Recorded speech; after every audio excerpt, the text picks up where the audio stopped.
తాయెత్తు మహిమ. గంగరాజనే గజదొంగ రాజుగారి ధనాగారాన్ని దోచుకొని దాన్ని తన రహస్య స్థావరంలో దాచి దొంగను పట్టుకోడానికి రాజు ఎటువంటి ప్రయత్నాలు చేస్తున్నాడో తెలుసుకోవడానికి మారువేషంలో మళ్ళీ రాజధానికి వచ్చాడు. వాడు ఒక సత్రం ముందుగా పోతుండగా సత్రం అరుగు మీద ఒక సాధువు నిద్రపోతూ ఉండటం కనిపించింది. సాధువులు ఎన్నో మహిమలు కలిగి ఉంటారని, వాళ్ళ దగ్గర ఉండే ప్రతి వస్తువుకు ఏదో ఒక మహిమ ఉంటుందని గంగరాజు విని ఉన్నాడు. అందుచేత వాడు మెల్లగా సాధువును సమీపించి అతడి దగ్గర ఏమైనా మహిమగల వస్తువులు దొరుకుతాయేమో అని జాగ్రత్తగా వెతికాడు. వాడికి సాధువు ముంజేతికి ఉన్న తాయెత్తు ఒకటి కనిపించింది. దాన్ని మెల్లిగా విప్పి గంగరాజు తన ముంజేతికి కట్టుకున్నాడు.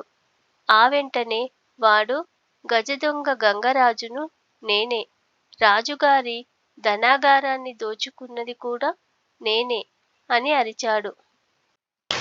తనకు తెలియకుండానే తన నోటి నుంచి నిజం బయటపడేసరికి వాడు హడలిపోయి తాయెత్తును ఊడదీసి దూరంగా విసిరివేశాడు. కాని అది పోయి వేగంగా తిరిగి వచ్చి వాడి చేతికి చుట్టుకున్నది. ఇలా 2-3 సార్లు జరిగిన తర్వాత గజదొంగ విసిగిపోయాడు. ఈ లోపల వాడి కేకలు విని అటువైపు వెళ్తున్న రాజభటులు వచ్చి వాణ్ణి వెంటనే రాజు దగ్గరికి లాక్కుపోయారు. రాజు భటులు చెప్పింది పూర్తిగా విని, ఏ దొంగ కూడా తాను దొంగనని చెప్పుకోడు. తనంతట తాను దొంగను అని ఒప్పుకుంటున్నాడు అంటే దీంట్లో ఏదో తిరకాసు ఉంది.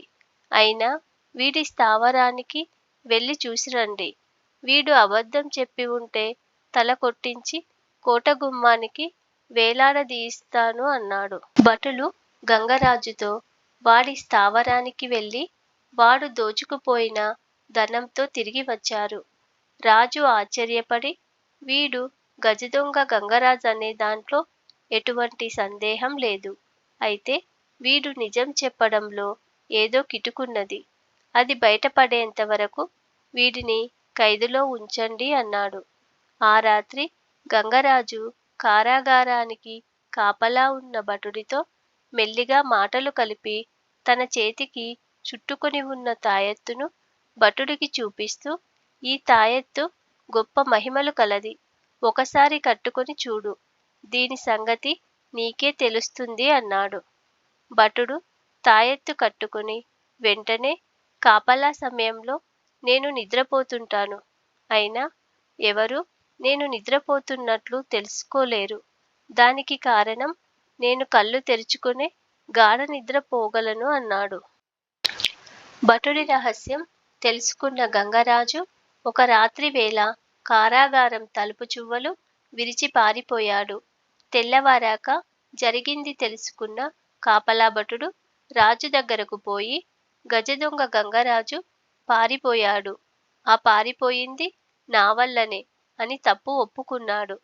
ఆయన భటుడు చెప్పింది విని కోపంగా గంగరాజును నువ్వెందుకు పారిపోనిచ్చావు అని అడిగాడు.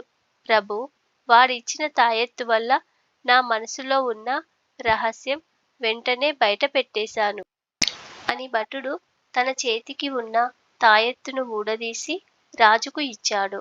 రాజు వెంటనే దాన్ని దూరంగా విసిరివేశాడు. అయితే తాయెత్తు వెంటనే తిరిగి వచ్చి రాజు చేతికి చుట్టుకున్నది.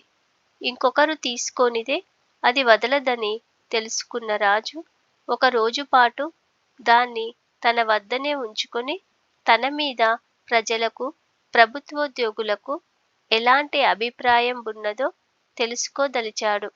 ఆ మర్నాడు ఆయన సభ చేసి సభికుల్లో నుంచి ఒకణ్ణి పిలిచి వాడి చేతికి తాయెత్తు కట్టాడు. వెంటనే వాడు పెద్దగా గొంతెత్తి, ప్రజలపై అధిక పన్నుల భారం మోపకుండా పాలించగలిగిన నాడు నిన్ను మహారాజుగా గుర్తించగలమన్నాడు. తర్వాత రాజు తాయెత్తును ఒక భటుడికి కట్టాడు.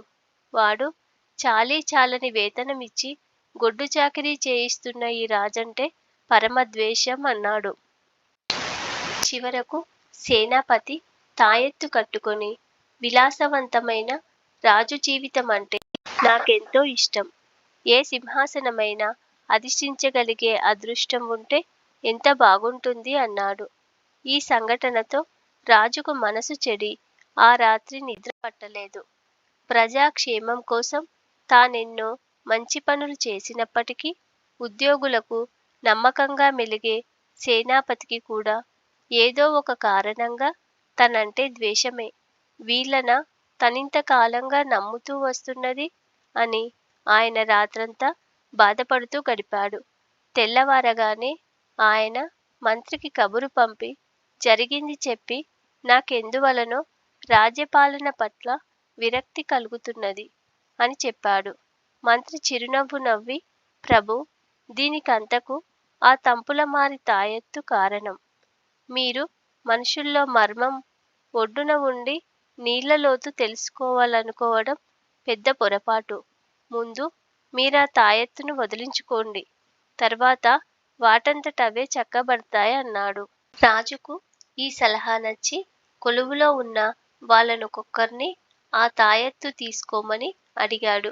కాని దాని సంగతి అప్పటికే తెలిసి ఉండటం వల్ల ఎవరు దాన్ని తీసుకుని తమ చేతికి కట్టుకోవడానికి సాహసించలేదు. రాజు విసిగిపోయి ఆ తాయెత్తును కట్టుకున్న వాళ్లకు పెద్ద బహుమానమిస్తానని నగరంలో చాటింపు వేయించాడు. అప్పటికి ఎవరూ ముందుకు రాకపోయేసరికి రాజుకు తాయెత్తు ఒక పెద్ద సమస్య అయిపోయింది. ఎప్పుడూ రాజకార్యాల్లో మునిగి తేలుతుండే ఆయన నోట తాయెత్తు మహిమ వల్ల నిజం దాగడం లేదు. చివరకు రాజు మంత్రికి తన పరిస్థితి వివరించి మీరే ఈ తాయెత్తు వదిలే మార్గం ఆలోచించాలి అని కోరాడు.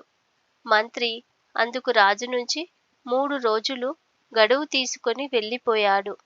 3వ రోజున మంత్రి ఒకడిని వెంటబెట్టుకుని రాజు దగ్గరకు వచ్చి, ప్రభూ, తాయెత్తును కట్టుకోవడానికి ఇతను అంగీకరించాడు, చేతికి కట్టండి అని చెప్పాడు.